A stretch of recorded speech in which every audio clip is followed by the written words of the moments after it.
Eh bien salut à tous les amis, j'espère que vous allez bien. Moi, comme d'habitude, ça va super bien. Aujourd'hui on se retrouve pour une nouvelle vidéo, un nouveau format, dirais-je. Vous l'avez vu dans le titre, on va parler tout simplement des marques de véhicules les plus rares au monde.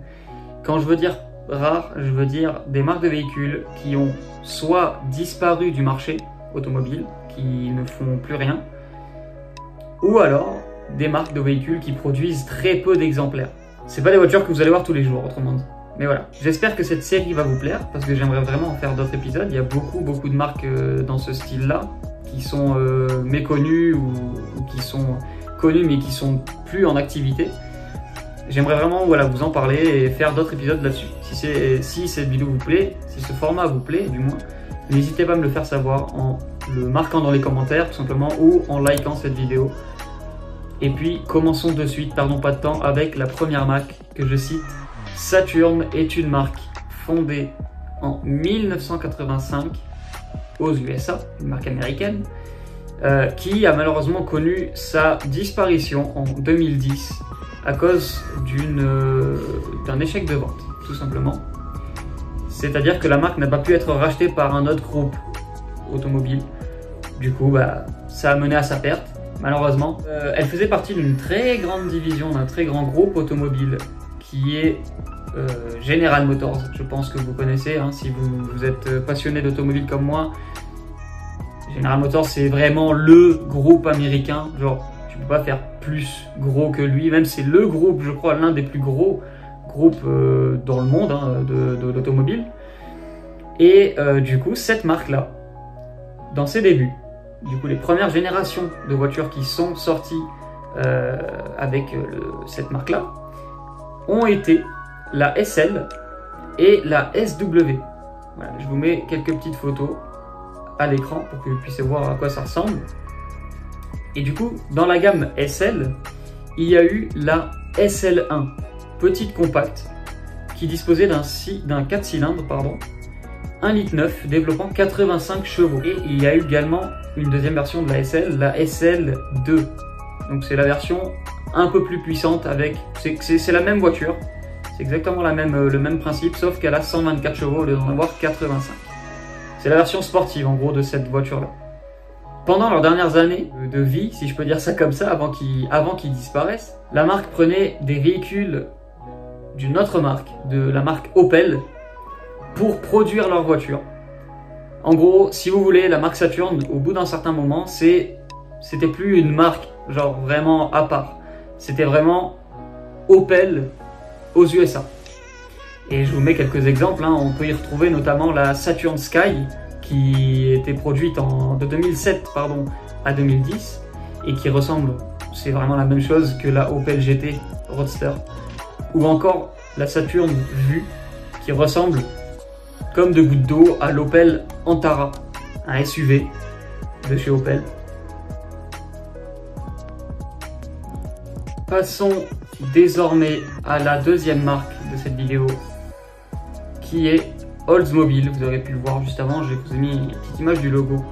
Alors Oldsmobile, il se pourrait qu'il y en ait beaucoup plus qui connaissent du coup cette marque, parce que c'est une marque quand même connue dans le monde de l'automobile. Et par contre, cette marque-là, les amis, je peux vous dire qu'elle date. Elle a été fondée, écoutez bien, en 1897.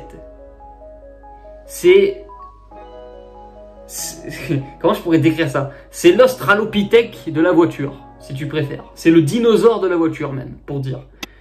Elle a été fondée par un certain Ransom Elliott, qui a... cette marque, je vous tiens au courant, cette marque a quand même existé pendant 107 ans. What the fuck? Ouais, oui, ça fait un siècle. C'est ça. Ça fait un siècle. Ça commence à faire long. Donc autant vous dire que c'est pour ça que je vous dis qu'elle est quand même connue, là-bas, aux US en tout cas, et que c'est possible aussi que vous la connaissiez, parce que 107 ans déjà, et puis même elle a été disponible, cette marque, dans certains jeux vidéo comme Forza. Il se pourrait que vous êtes des joueurs de Forza aussi, tout comme moi. Et c'est grâce à ce jeu d'ailleurs que je connais cette marque, hein, si jamais. Cette fois-ci, Oldsmobile a fermé ses portes en 2004, car tout simplement General Motors décide d'abandonner la marque. C'est même pas histoire de racheter, il n'y a rien. General Motors a pris la marque et a fait non. C'est triste, parce que c'était une marque voilà, vraiment connue, comme je l'ai dit, à 500 reprises. Et elle l'a abandonnée pour se concentrer uniquement sur Pontiac et Buick. Buick d'ailleurs qui est devenu, il me semble, une marque qui a pas disparu, mais on n'entend plus trop parler, il me semble. Je sais pas si je dis une connerie ou pas, mais il me semble que c'est ça. Et d'ailleurs, en 1908, elle devient la première marque automobile des États-Unis en termes de vente. C'est pour vous dire, encore une fois, pour vous rappeler à quel point elle est connue là-bas. Le premier modèle de la marque, le tout premier, fut la Curved Dash. Alors avec mon accent anglais, c'est terrifiant. Cette voiture-là a été créée en 1901. Je vous mets une photo, hein, je vous l'ai mis depuis un petit moment sur l'écran. Cette voiture disposait d'un moteur 1 cylindre, développant, attention parce que c'est quand même conséquent quand vous voyez la taille du moteur, 5 chevaux. Wow. Je sais, ça fait beaucoup. Et attention, vous n'êtes pas prêts pour la vitesse de pointe de ce monstre qui pouvait atteindre 35 km/h.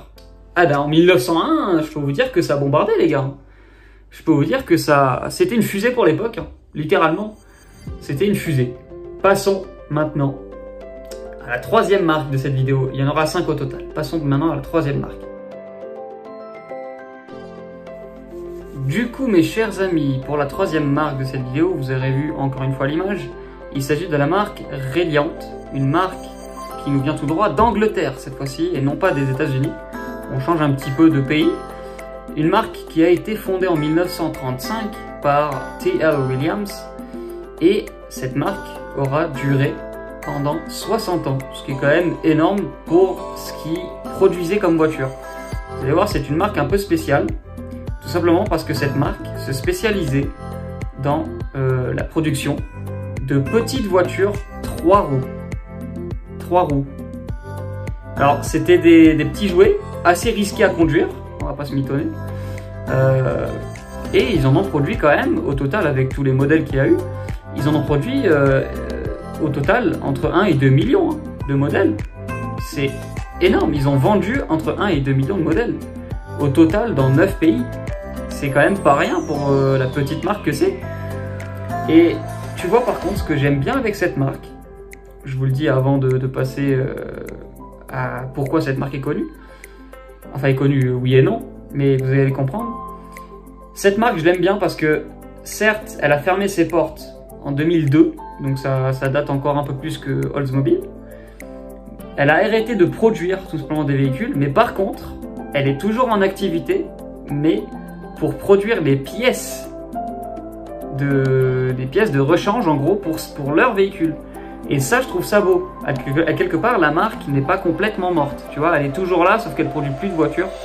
Elle se concentre uniquement sur les pièces de rechange pour que leur voiture soit toujours en marche, quoi. Tu vois, c'est ça qui est ouf.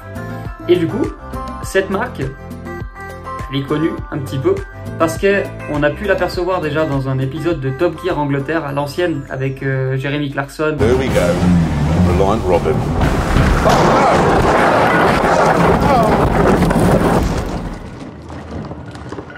Oh no.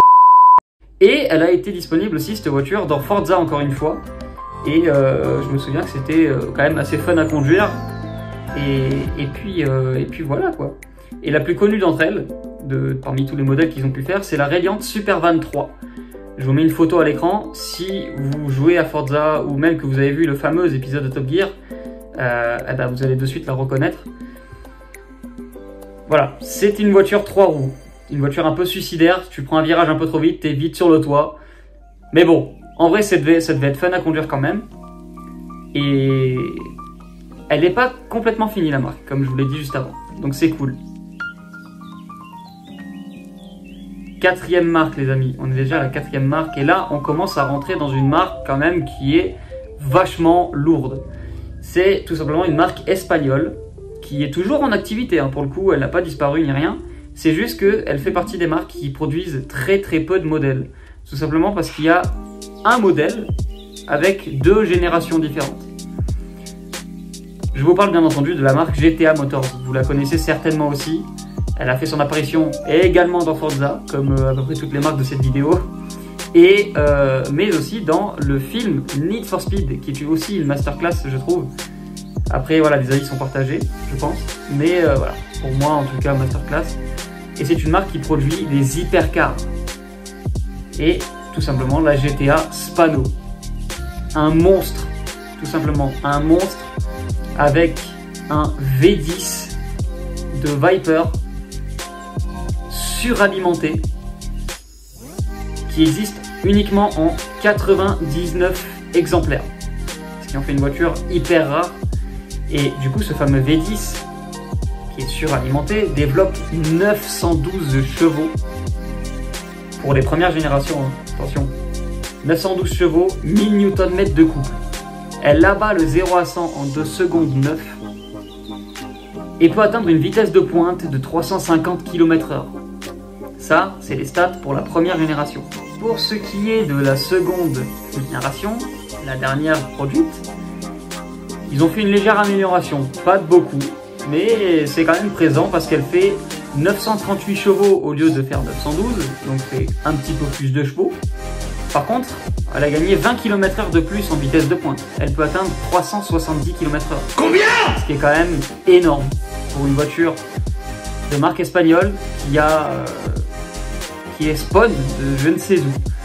Mais pour le coup, là, les Espagnols, ils ont géré, je trouve. Parce que vraiment, c'est une voiture exceptionnellement rare et puissante et chère, vous l'imaginez. À 99 exemplaires, je doute que ça soit gratuit. Les amis, nous arrivons à la dernière marque de cette vidéo. Il s'agit d'une marque, encore une fois, anglaise. On retourne dans le nord, cette fois-ci. Tout simplement la marque Ascari. Pareil, une marque qui nous vient tout droit de Forza. En tout cas, je la connais de là-bas, encore une fois. Et c'est une marque qui se concentrait là, pareil, sur des véhicules typés course, sport, compétition. Et elle a été fondée en 1995, puis malheureusement a connu du coup sa disparition en 2010 avec son dernier modèle qui a été la Ascari A10 qui développait 625 chevaux avec un moteur V8 atmosphérique. Elle abattait le 0 à 100 en 2 secondes 8, ce qui est vraiment encore pire que la GTA Spano d'avant qui la battait en 2 secondes 9. Et elle pouvait atteindre 350 km/h en vitesse de pointe, comme la GTA Spano. C'était une dinguerie cette voiture, surtout pour le gabarit que c'était. Je vous mets une photo à l'écran de la A10. Vous voyez que c'est quand même une voiture assez petite. C'est pas non plus quelque chose d'assez énorme comparé à la GTA Spano.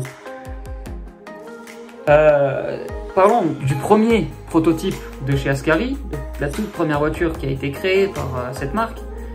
C'était la Ascari FGT. Je vous mets une photo pareil à l'écran, qui a été conçue par Lee Noble en 1995. Et il se peut que la voiture ait beaucoup plu à un certain néerlandais nommé Klaas Zwa. Je sais pas comment ça se dit, peut-être c'est pas comme ça, mais c'est pas grave. On voudrait pas, je pense pas.